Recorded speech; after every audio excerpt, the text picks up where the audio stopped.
US President Donald Trump says he wasn't worried after shots were fired during the annual White House Correspondents' Dinner in Washington.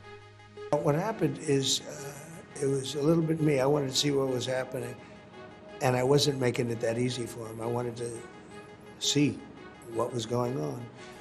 The suspect, who has been named as Cole Thomas Allen, ran through a security cordon and opened fire before being stopped. A federal investigation is underway. And we hear from the man who was standing right next to President Trump and the First Lady as the shooting broke out. Oz Perlman, the mentalist, tells us just how terrifying the mood in the room was.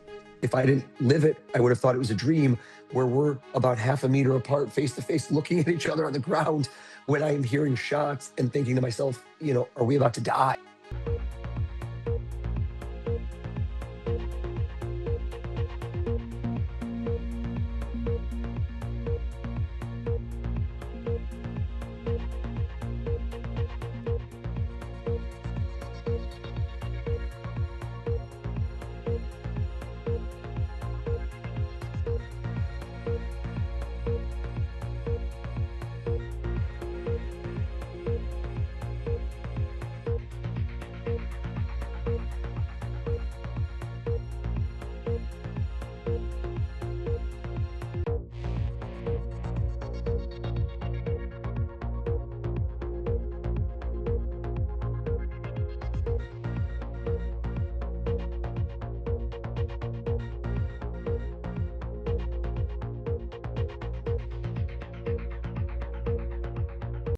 The defense minister of Mali, Sadio Kamara, has died following a suicide bombing at his residence near the capital Bamako on Saturday.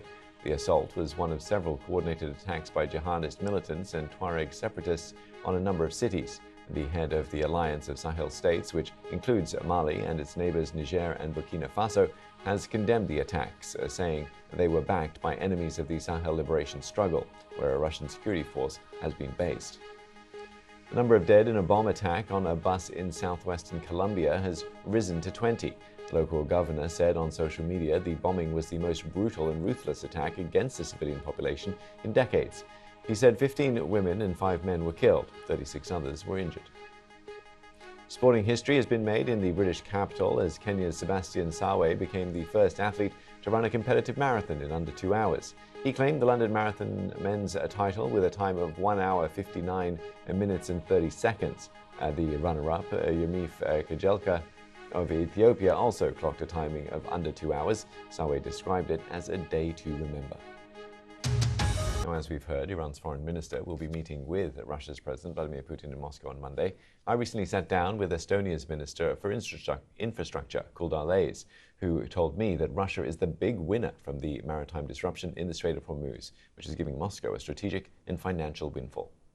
This is not a normal situation, and Estonia is for freedom of navigation, and we can do what's possible to open the Strait of Hormuz. But I have to say that for Estonia, we don't have a supply problem at the moment.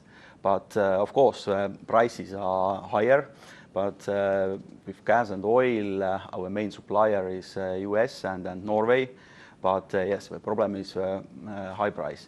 And from our side, who is a winner? Winner is Russia, because prices are now higher, and we calculated that Russia is earning 130 million euros per day, and this is not normal.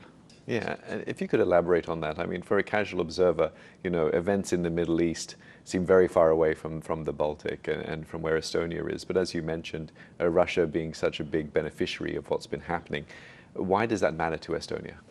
At the end of the day, the world is small, and such conflicts in whatever places, it will hurt also another side of the world. And in Estonia, we feel this such a type of conflicts more deeply from 2022, when started Russian aggression to Ukraine, when was a little bit similar situation, that prices were higher and a lack of supplying, and also these conflicts are very close to us, and this is also affects for economy, because some foreign investors, they are not don't want to invest on this area. This was in 2022, but now the main issue is our security on the sea in the Gulf of Finland. And if we, just to stay with Russia and the impact that it's having, I mean, a lot of the attention is now on the Middle East.